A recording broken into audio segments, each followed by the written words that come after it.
Hello everybody, Schmo here, and today I am back with another video. Today I am starting a brand new series for my beginners, because as I grow here on both YouTube and on Instagram, I am getting a surplus of new players, and I always get questions and message requests saying, "Hey Schmo, should I do this? Should I do that? Rate my team. Should I not be doing this? Should I be doing this?" And so on and so forth. So these series of videos is only going to be for my beginners, for people who are brand new to the game. My veteran players, obviously, you're going to know everything that I'm going to eventually say in this video, so you don't need to watch this if you don't want to.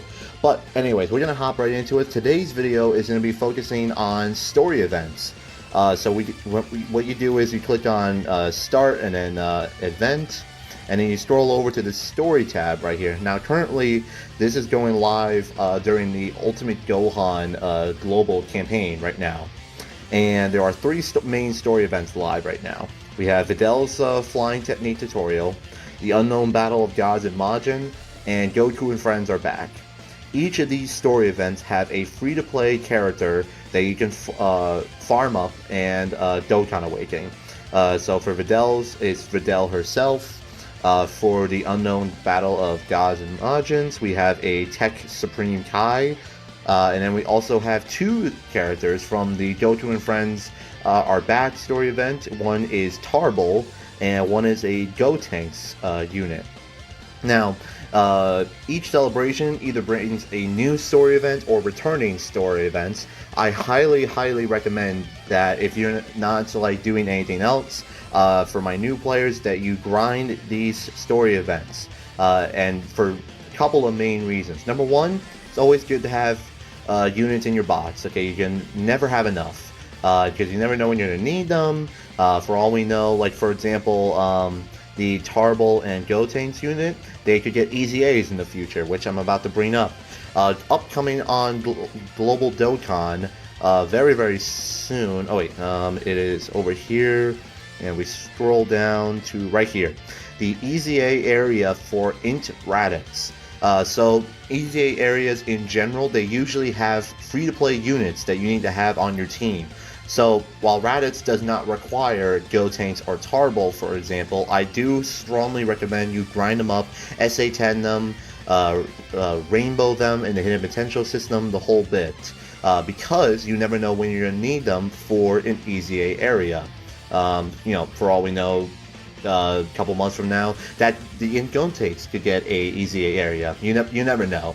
So it's always good to have those units on hand, fully Dokkan Awakening. Now, also one key note that with the Tarball, for example, that I actually made a mistake on. Tarball has two Dokkan Awakenings. So in the story event, you get this guy, the SR version, to drop during stage 2, I believe, of the story event. He then, with medals from the same story event, you then Dokkan Awaken him into a Tarball/Vegeta unit. However, in this most recent celebration, he got a second Dokkan Awakening. Same thing, Vegeta and Tarball, but he's a lot stronger. He has a better passive skill, the whole bit.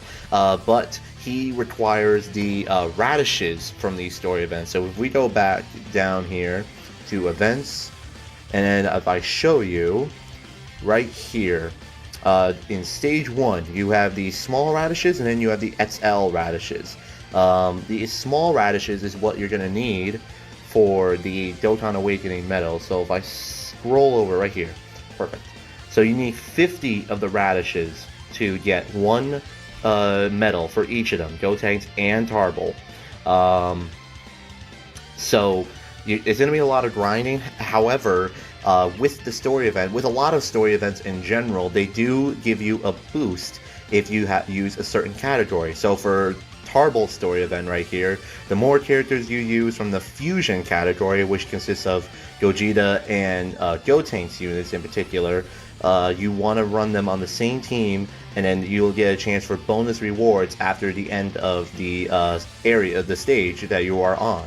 Now, for my newer players, of course, you're not going to have a lot of fusion characters, or you might not have a whole team of them, but even having just one of them is super beneficial. So which is why I do recommend grinding maybe Gotenks first. That way you just have him on the team for a bonus chance to get more items, more chances of getting the Tarball and the Awakening medals, so on and so forth. Plus, the XL radishes also give you Elder Kais too, so I also recommend grinding those up.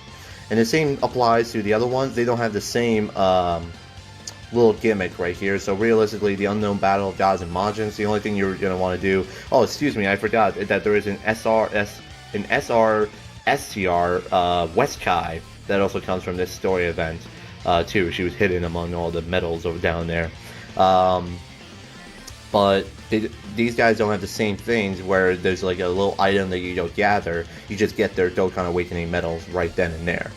So it's a nice little thing. It's always good to have these free-to-play units because, like I mentioned, you never know when you're going to need them for an EZA area. Plus, for one other game mode that was just introduced on Global last month, which is Dokkan Chain Battle. I keep scrolling by the campaign right here. Explosive Chain Battle is what it's called, where you need to have certain units of 3 different categories to take on the boss. So for the upcoming boss, it is Legendary Super Saiyan Broly, and he is weak to Hybrid Saiyans, Sibling Bond, and Kamehameha category units.